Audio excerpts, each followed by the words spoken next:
ไปเมื่อใดเห็นแต่น้องสาวเพิ่นบ่สบาย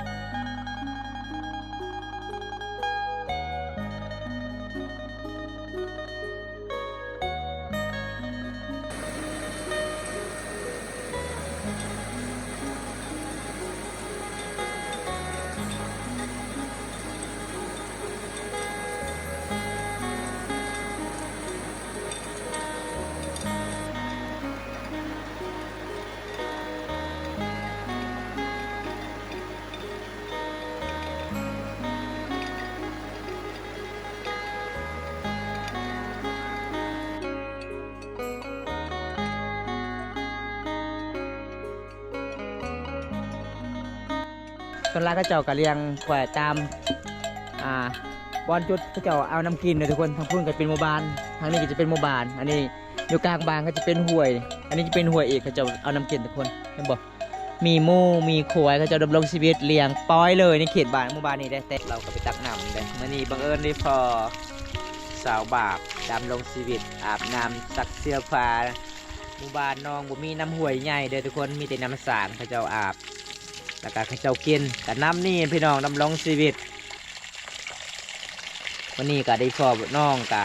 ตามติดวิถีชีวิตน้องอยู่นำสางทั้ง3 หมู่บ้านบ่มีแพทซักเสื้อผ้าบ่มีอยู่บ่คือว่าบ่มีทุกคนเลยสบายเนาะบ่ได้เปลืองเงินเนาะนำบ้านเฮาเนาะนำมันไหลมันย่อยตลอดเลยบ่ได้เปลืองเงินทุกคนก่อนนะบุ้ยไหม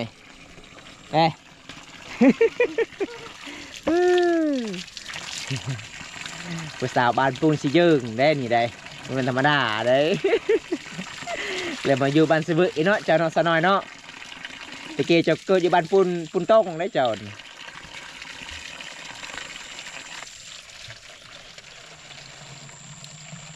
ใส่ยังเล็บมือเจ้าคืองามแต่สนอยแหละเตียนพูดถังเตียนฮะ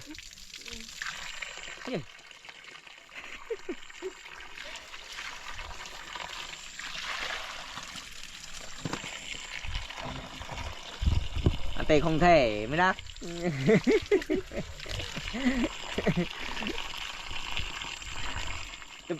มันเปื่อยเด้อไปปะlàm bơi bơiเลย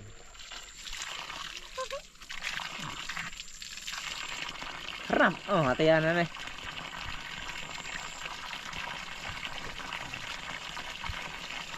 nhìn chị có mò chưa mày răng bên cho 10 ปี mày cái này bố có thả này cái kẹt này bây giờ mấy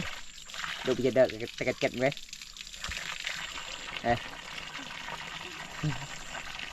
ถามเพื่อนบริตอบเลยเพื่อนมาบูฮูภาษาทุกคนนี่บอกภาษาเวียดนามบ่จักหน่อยนี่บริล่างเนาะจะตักมาซะหน่อยเนาะตักแล้วก็ใส่ขวดเลยพอดีมาเฮือนมาสาที่พอจะว่ามีย่างเค็มๆนำนี่นะจะบริล่างเด้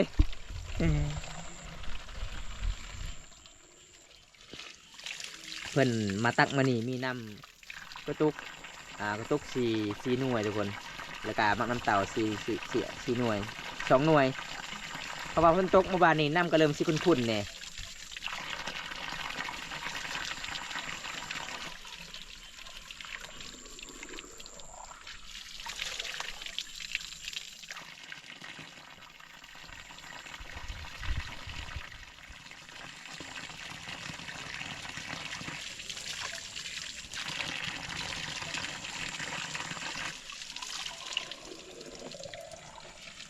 คักเนาะ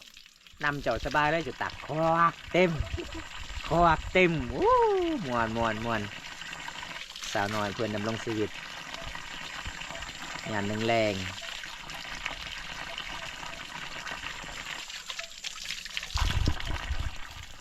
เจ้าตลอดไปตักน้ำบ่แม่เจ้าไม่ได้ซอยเลยโอ้ทุกคนเนี่ยคุณไหวแม่ไม่ได้ซอยเลยได้มีที่ลาวเพราะว่าลาวก็คือดำรงชีวิตได้อยู่ชีวิตอีขอยเมย์บำตาเห็นตั้งแต่น้องยังน้อยน้องก็ยังไปตัก แล้วก็มาฮอบนี้ก็คือดีพอครั้งนี้ก็เริ่มใหญ่แล้วทุกคน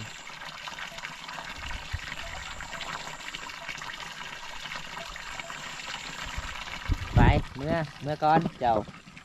ไปเลยโอ้ยพี่น้องเลยเห็นบอกจะดำรงชีวิตน้องมานาบ้านเฮาน้ำกินน้ำใส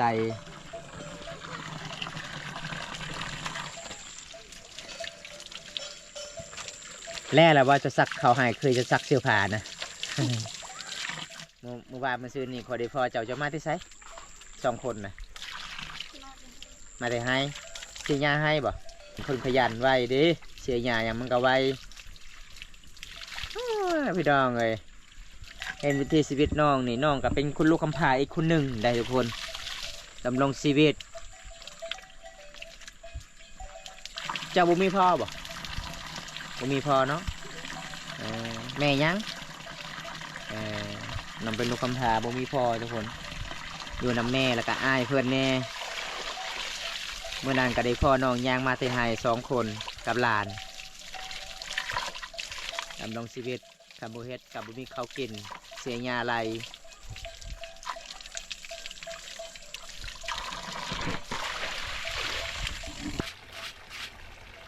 ขัดเนาะจัก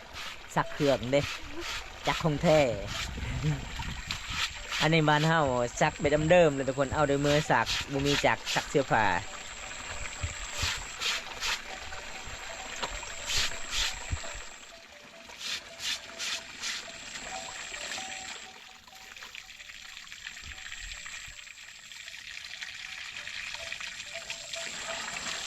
มี FC หลายๆคนถามว่าเป็นยังสาวโทคือบ่สบายตลอดเลยช่วงนี้เป็นยังสาวโทบ่ฮู้คือกันบ่ค่อยฮู้ได้บ่แม่นเจ้าอกหักกับผู้บ่าวได้ตามค่อยเบิ่งนี่ FC ก็ยังเว้าว่าสาวโทมียังช่วงนี้คือบ่สบายตลอดเลยก็บ่ฮู้คือกันอยู่ๆก็เจ็บหัวถ้าบ่ได้เจ็บหัวก็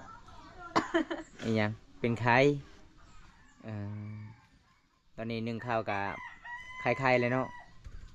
โอ้เอาตอนนี้ก็คือน้องนึ่งข้าวบรรยากาศยามแรงนะทุกคน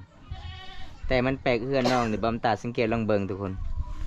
เฮ้ยเพื่อนอื่นก็คือมีมวยมีหวดแต่เพื่อนน้องมีแต่หมออย่างเดียว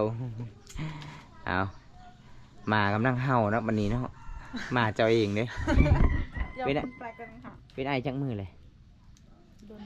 โดนแล้วคือบุกินยากินยากับบอดีเนาะโอ้บ่เป็นยาปลอมบ่จะซื้อนะ จะบริซื้อยาของแท้เลยวันนี้มาเยี่ยมมายามสาวโทคือเก่าเดี๋ยวทุกคนมาได้การยำแรงเลยพี่น้องเพื่อนน้องมีอยู่มวยทุกคนแต่กระเจ้าก็บ่เคยใส่เลยพี่น้องเลยกระเจ้าใส่เอาได้มอมามุงคันให้กินทางมวยก็ต้องเอามอนี่เนาะอันนี้มอนี่ก็คือสำหรับไปป่าไปดงมันก็ง่ายอยู่ให้กิน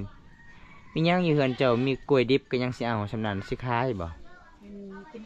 กินส้มโอ้กินส้มกินเมีย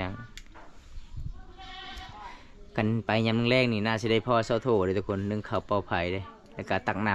ำคันไปหาตอนเช้าบริเห็นน้องออกให้ออกชวนแล้วบริอยู่บ้านขายเนาะฝนตกเนาะบ้านเฮาเนาะแต่ก็คือเจ้ายังเต็มหน้าเต็มตาเด้ เจ้ากินส้มร้ายวันนี้ตามไปเบิ่งนี่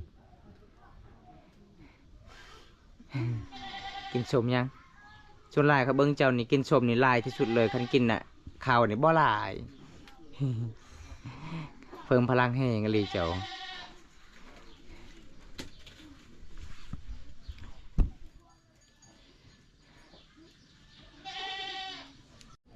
sao đúng mày nhé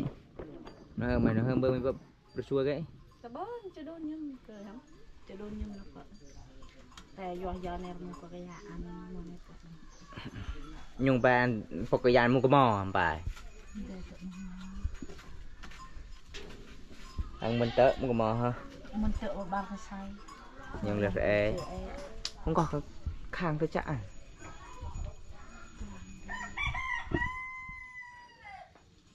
คันกระตายไม่ให้ยัง không phải nhớ cái này đàn hàng nhạt cái đàn này lấy về hay nhờ hanya aku pe neng perlu repok an ben perlu repok kim prai lệ là mình chơi đụng mà lệ từ tuổi thế bỏ khứt đó đụng mà bơn cùi từ tuổi chờ prai mày ghé lắp đó không phải tao từ gò và cái bơn cài rìu nào chờ đó biệt này đó muốn để nó hơn phải mà ta có nhịp rụt bụp bơ bụp rụt bằng cái rụt anh muốn phải gìเป็นน่ะกล้วยคำพาตาเป็นน่ะหมอนน่ะหมอกระดวดกระเยี่ยวจุกเงี้ยnày chết cái bài này bị ma bị ba bị daเอาขอโทษด้วยทุกคนเขาก็สิเว้าภาษามังกรเด้อพี่น้องเขาก็เว้าภาษามังกรเพราะว่าสาโทว่าคันพลบริตกนี่ก็ตายเบิดเลยเขาให้ อันฝนตกนี่ฝนดีใจแห้งเลยทุกคนทางเมื่อวานนี่อีกวันที่2เขาบอกว่าวันที่5ฝนตกแห้งน่าสิไปใส่บ่ได้เลยทุกคนเลยตอนนี้น้องสาวเพิ่นกำลังสินึ่งข้าวเปล่าพายก่อนบรรยากาศยังแรงเลยเจ้าหน้าบ่ไม่ยั่งเจ้าคือเวลานึ่งข้าวเจ้าก็อยู่กับเตาไฟตลอดเลยหน้าแห้งบ่ไฟเอิญเจ้านะ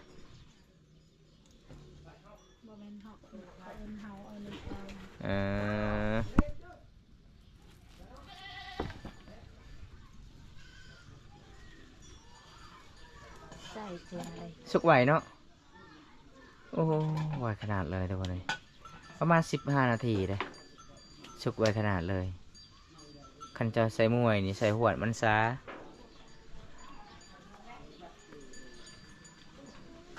โบนยังบ่กี่Tuần định ngoại mang thôi. Lưng thế perlu nasa? Perlu tu no penguat ni wirki lah, no buat perlu kemana? Mahik man định ngoại nào với ngoại collagen, mahik cái bên ngoại. Tụ té cái ngoại nè. Bây giờ là cái bên định ngoại. Xin lại như vậy. Lưng thì bùm chín ạ. Có đi mò tỏi ha hả? Mò tỏi là bợ thế bởi cái. Mà tôi biết mò tỏi ta lên ăn. Nô lại bởi cái hả? Thì khảo nông sao thô. Cắt sụt lại đờiพี่น้องไพ่กับว่าสาวโทดังห้องประเทศไทยเด็กก็บอกสาวโทดังแล้วเขาบอกนะนางเอกบอมตาเขาบอกดังแล้วสาวโททั่วประเทศไทยเลยไพ่ก็มักสาวโทไพ่ก็อยากแอบอยากคุยเชิญหลายๆคนเลยทุกคนเลยน้องโมฮูว่าตัวเองดังตอนนี้น้องกำลังดังนึ่งเข่าได้ไหมนึ่งไผ่เข่าน้องสาวเพื่อนก็จะสุดเลยทุกคน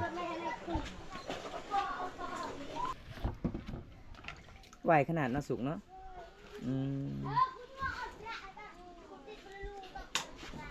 แต่ใครมาหอบนี่เฮือนน้องกับกระเจ้าเปลี่ยนกระสอบใหม่ๆได้มาสุดก่อนกระสอบจุ่มเก่าๆเลยทุกคนเลยเฮ็ดยังว่าใดเอาระวังเลยถ้ามันล่มนี่แล้วเลยบ่ได้กินข้าวเลยบัดนี้ปลาขวัญไผ่ตัวยังห่อนมือห่อนต้องล้างมือให้มันถึกน้ำก่อนคำว่าได้ถึกน้ำก็จับบ่ได้เลยทุกคนให้ว่าสูตรสาวเพิ่นกับมันไม่ธรรมดาเลย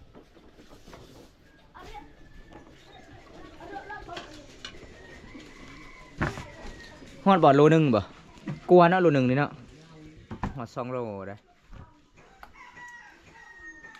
มือหนึ่ง2 โลมือหนึ่ง4 โลทุกคนเลยตอนเสาร์2 โลตอนแรง2 โลว่าจะกินแต่ข้าวเจ้ากับบ่มักอีกส่วนหลายเขากินแต่ข้าวเหนียวบ้านเฮา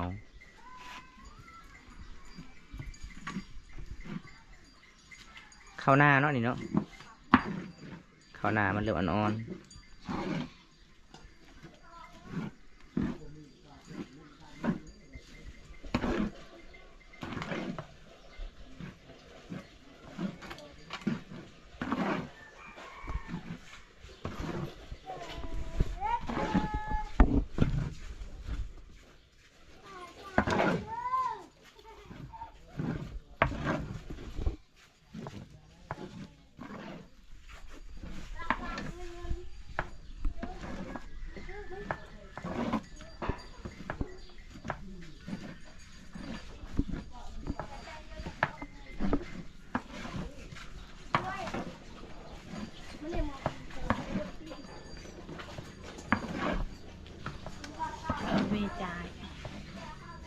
หยังบ่มีอาหารกินให้กินข้าวแล้วกินแต่บันสะบึไปบ้านซอโทนี่มีที่เพิ่นยอมพาข้าวให้กินทุกคนเลยเป็นแต่หยานไปเมื่อใดเพิ่นก็ถามตลอดเลย ใจดีโพดซอโทนี่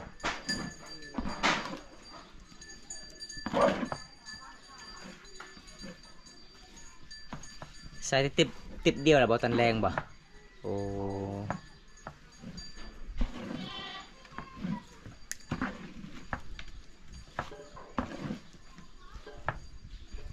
เดียวก็พอ คนโบราณนะ เต็มมันนี่ก็กินอยู่เบิด ส่วนลายบางคนก็คือเขาเจ้าบ่มักปั่นได้ยามมันฮ้อนก็ใส่เลยบางคนก็มักนี่นั่นเลยทุกคนแต่บ้านเฮาต้องปั่นให้มันแน่ให้มันเจ็บก่อนใส่ติ๊กเข่าเลยไผโทรนะซับเจ้านะ บ่ได้เพิ่นเอา เอาสวยเขาหนึ่งเขาสำเร็จน้องก็ต้องเอาไว้คักแน่ทุกคนบ่ให้เขาเจ้าเล่นบ่ให้เด็กน้อยเล่นนะทุกคนต้องเอาไว้เป็นระเบียบเรียบร้อยบ่ให้ไก่มาเหยียบอีกบ่ได้คลำอีกเลยทุกคนเป็นตามประเพณีบ้านเฮาเด้อพี่น้องเพื่อนน้องทางเพื่อนครัวนี่เขาเจ้าก็ต้องใส่โซลาร์เซลล์บ่มีดอกไฟฟ้าเลยดอกมันคาดมันบ่เคยใจโซลาร์เซลล์นะ บ่มี บ่มีชื่อโอ้ ปืนไป เป็นจะได้เมื่อยบ่เมื่อยเนาะเป็นทีชีวิตเจ้าหนึ่งข่าวเป่าไฟบรรยากาศยังแรงเมื่อยที่สุดก็คือเจ้านุ่งเสื้อเจ้านี่มันหน้าโพดอากาศร้อนๆปานนี้เจ้าใส่จักโตมื้อนี้นะได้แต่1 โตนั่นแหละบ่ได้ใส่หยังเลยอะลอกอันนี้ ละมันโจนโตเยี่ยมแล้ว เยี่ยมเดี๋ยวจะกลับ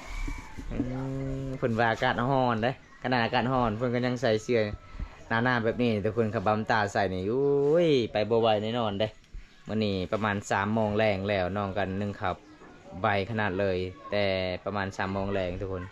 4-5 โมง5-6 โมงแรงน้องก็สิไปอาบน้ำได้พี่น้องสาวลาวเก็บบ้านเฮาก็คือแบบนี้แหละทุกคนดำรงชีวิตเป็นคนขยันเป็นคนสู้ชีวิตเลยมาเมื่อนี้สาวโทกับบอสบายอีกแล้วเป็นไออีกแล้วทุกคนไล่บ้านแล้วเพิ่นว่าบ่มีเงินจะไปกวดห้องหมอจน FC ถามว่าสาวโทเป็นหยังช่วงนี้คือบอสบายละลายเลยพี่น้องไปเมื่อใดเห็นแต่น้องสาวเพิ่นบอสบายน่าสงสารเขาเจ้าเว้านะ